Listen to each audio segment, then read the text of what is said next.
Bonjour à tous.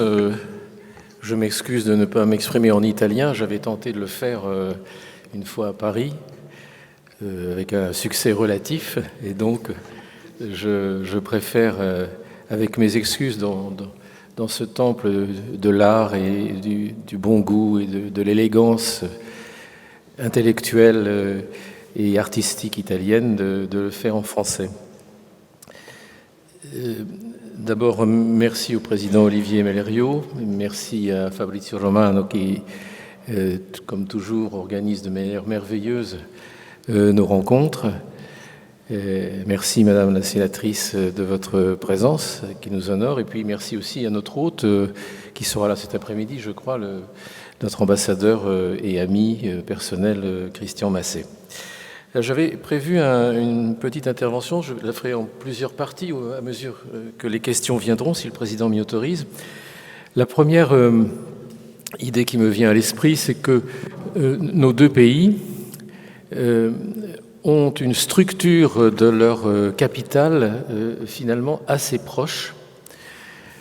Quelques grands leaders mondiaux de taille mondiale, de technologies avancées dans quelques secteurs, peut-être un peu plus en France au point de vue de la diversité des secteurs qu'en Italie, mais les leaders italiens sont vraiment forts.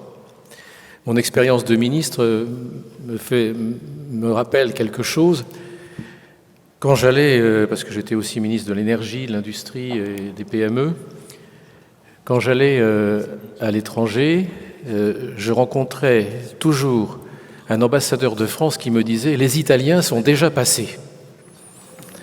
Donc un dynamisme commercial très fort, une présence commerciale forte qui se marque par vraiment un gap entre l'Italie en haut et la France beaucoup plus bas, présence en Chine. L'Italie est la 6e en Chine, la France est 16e. Donc très loin derrière. Donc ce dynamisme commercial, il faut que nous le tournions en intra-européen pour en faire une force au service de la construction économique de l'Europe, qui a bien besoin en ce moment d'être renforcée. Saisissons, Italiens et Français, une chance au plan économique par des partenariats entre nos entreprises, de renforcer nos structures économiques pour répondre à la nécessité absolue d'une construction européenne qui doit reprendre et doit relever le défi des États-Unis, de la Chine, du Japon et de beaucoup d'autres pays qui, au plan international, non seulement concurrencent l'Europe, mais menacent l'Europe. Et le sujet que nous allons traiter au cours de toute cette journée, renforcement mutuel, présence mutuelle, partenariat fort entre des entreprises italiennes et des entreprises françaises, est un vrai sujet d'avenir de l'Europe. Je sais à quel moment je dis ça dans la vie politique locale. Je sais à quel moment je dis ça dans la vie politique européenne et française. Et me situant précisément à ce moment où des questions fondamentales se posent pour l'avenir de l'Europe, nous avons notre pierre, modeste, mais nous avons notre pierre à apporter dans ce rapport entre nos entreprises. Deuxième idée, notre structure, disais-je, est assez commune, puisqu'ici, il y a beaucoup de PME, de petites PME, très dynamiques, familiales souvent, ce qui pose un problème de transmission d'entreprise à la fin de leur vie, et le pater familias qui a créé l'entreprise et qui a groupé les équipes de l'entreprise autour de lui, à la fin a une difficulté de transmission. C'est la même chose en France. Et la loi française, les lois françaises essayent de suivre cette évolution pour faciliter la transmission, qui est souvent un problème de croissance de l'entreprise et un problème de futur de l'entreprise. Vous avez beaucoup de PME, PMI italiennes, tout à fait remarquables, sur des créneaux forts, bien remplis, et votre dynamisme industriel est exceptionnel. Nous avons des PME plutôt plus grosses qui se transforment, qui ont une vraie puissance, c'est exact, mais qui ont un défaut sur lequel je vais revenir dans une seconde, je cite un chiffre, seulement un quart de nos PME déposent un brevet au cours de leur vie. 60% des PME américaines déposent un brevet au cours de leur vie, 70% des PME japonaises, un quart des PME françaises et malheureusement encore beaucoup moins en Italie. C'est-à-dire que la structure commune que nous avons, beaucoup de PME, beaucoup de TPE, très petites entreprises chez vous, n'est pas encore assez tournée vers l'innovation et la protection internationale de l'innovation. Alors on peut travailler cette question. La France, puisqu'il faut bien que je parle sans l'horrible arrogance française de mon pays, je vais essayer de le faire aussi objectivement que je peux. L'an dernier, dans notre pays, la création de PME a été très très forte. Elle a augmenté de 7% par rapport à l'année précédente. Il y a donc un renouveau du dynamisme de nos entreprises chez nous, qui est un appel d'air à dire aux entreprises italiennes, vous aussi, vous pouvez venir. Je suis l'avocat de plusieurs grosses entreprises italiennes, notamment de filiales de la Fiat, donc je connais un peu la structure italienne, je suis souvent à Turin. Si des PME avec 1300 projets d'implantation étrangère l'année dernière, plus 14% l'an dernier de PME étrangères qui se sont implantées en France. Si des PME de ce type viennent en France, il faut que dedans, il y ait des entreprises italiennes. Car, inutile de le dire, vous l'avez senti dans mon propos, je pense que la dynamique européenne ne peut reprendre que s'il y a une participation forte, non seulement du fameux, peut-être trop fameux couple franco-allemand, mais aussi de la puissance économique italienne. Notre conception économique est étroitement liée à une vision du futur où l'Italie a beaucoup plus de place à prendre qu'elle n'en a aujourd'hui. Et dans cette dynamique des PME, 14% de projets étrangers de petites et moyennes entreprises, pas des grosses, de petites et moyennes entreprises. En plus, l'an dernier, 1300 projets d'entreprises réalisés, l'Italie doit prendre sa place. Nous sommes d'ailleurs jugés, d'après une étude de Ernst & Young l'année dernière, comme le deuxième pays le plus attractif. Alors ça fait plaisir à entendre, puisque on a doublé l'horrible Albion, puisque nous sommes derrière l'Allemagne, qui représente 41% d'attractivité pour les Européens, mais devant le Royaume-Uni, à 1 point de plus, et c'est la première fois. Donc la perfide Albion est punie de sa mauvaise volonté vis-à-vis de l'Europe. Alors, la convergence entre nos entreprises, elle est d'abord, elle peut être facilitée par le fait que les grandes entreprises italiennes et entreprises françaises ont besoin, dans leur sillage, l'image du sillage d'un bateau est juste, d'entreprises petites et moyennes qui, sur certains créneaux, comme co-contractants, autrefois on disait sous-traitants, mais c'est un peu péjoratif, comme co-contractants, peuvent participer à l'aventure. Regardez combien Airbus a d'entreprises italiennes dans son sillage. Beaucoup de petites entreprises très technologiques sont derrière Airbus, ici.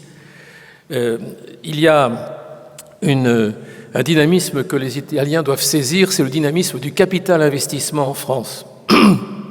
Il est très fort, puisque l'an dernier, 2200 entreprises ont été des entreprises investisseuses en capital investissement pour 17 milliards d'euros ici. Le chiffre est, objectivement, il faut le reconnaître, très supérieur au chiffre italien. Mais nous, comme vous, peut-être plus encore les Français, vont trop vite à l'IPO, c'est-à-dire vont trop vite à l'introduction en bourse, par un dynamisme des investisseurs qui ne se tournent pas suffisamment vite vers les PME.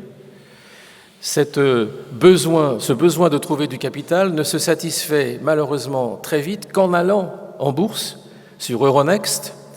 Et là, on trouve beaucoup plus de difficultés que si on avait le flux, par exemple, comme aux États-Unis, où les investisseurs ne sont pas des investisseurs en bourse, mais sont des investisseurs, par exemple, family office, par exemple, les investisseurs spécialisés dans tel ou tel secteur, qui apportent le capital nécessaire au développement des entreprises.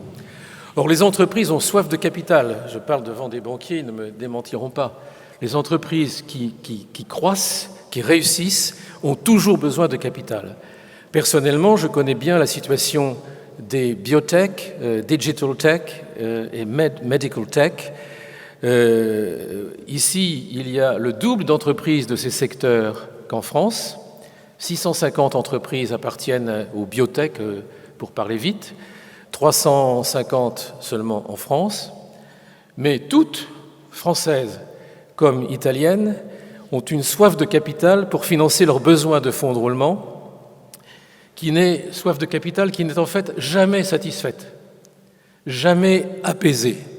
La soif de capital est croissante parce que les processus sont de plus en plus complexes, la recherche demande de plus en plus de temps, et nous avons les mêmes réticences en Italie qu'en France pour investir dans des secteurs jugés beaucoup plus à risque. C'est plus facile d'intervenir dans la machine-outil, ça se faisait autrefois plus qu'aujourd'hui, avec de magnifiques réussites italiennes d'ailleurs dans ce domaine,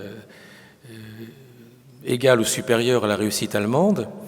C'est plus dur d'investir dans l'immunologie, dans la génétique, parce que le return va être, sur le capital investi, va être beaucoup plus long, va être beaucoup plus lointain. Et l'investisseur italien comme l'investisseur français se disent « moi je préfère quelque chose qui rapporte un peu moins, qui est un peu plus sûr et surtout qui me procurera une plus-value beaucoup plus vite ». Or, dans les secteurs dont je m'occupe, la plus-value, elle vient au bout de 15 ans. Souvent plus. Aux États-Unis, on joue cette partie-là. On prend le risque. En France et en Italie, on le prend moins. Alors, on a fait quelque chose à votre destination. Je conclurai là-dessus ma première partie. On a une banque publique pour l'investissement très dynamique qui succède à un organisme qui est déjà connu sans doute de beaucoup d'entre vous, qui s'appelait Oseo en Var, que j'ai eu l'honneur de faire évoluer. Et la BPI est un organisme qui est en pointe dans le combat du renforcement du capital des entreprises, de l'écoute des entreprises. Et alors, c'est un organisme public, alors ne haussons pas les épaules, c'est un organisme dont la gestion est bénéficiaire et là une qualité tout à fait remarquable. Je crois d'ailleurs qu'elle est présente ici, si je ne m'abuse. Et vous interviendrez, pardon, je ne veux pas vous priver de votre intervention. Nous avons également un programme d'investissement d'avenir qui est important, mais surtout, on a, je le disais tout à l'heure, un private equity très dynamique avec 14 milliards d'investissements. C'est un record, il a beaucoup augmenté l'année dernière. Et nous avons des dispositions publiques qui ont été prises par le nouveau gouvernement. Je ne vais pas faire de pub, mais je dois dire ce qu'il en est. Simplifier la vie administrative des entreprises, c'est aussi un problème ici. Je pense que la guardia financiera est souvent crainte et elle est terrifiante. Et c'est pareil en France, on a beaucoup de problèmes dans ce domaine. Faciliter le financement, je termine, faciliter le financement de l'innovation, j'y reviendrai dans un instant, avec le crédit d'impôt recherche et la jeune entreprise innovante. Et puis un marché très, très ouvert et très concurrentiel pour que les entreprises innovantes italiennes viennent chez nous. Et donc, voilà le paysage. Vous êtes invités à participer à ce renouveau qui s'est traduit par une décision fiscale très importante. L'investisseur regarde toujours cela. C'est la flat tax sur la plus-value qui permet d'avoir un taux d'imposition inférieur en taux d'imposition stricto sensu à celui de la plupart des pays européens. C'est une nouveauté pour la France qui est réputée pour la qualité de ses impôts. Je termine donc par un point d'humour.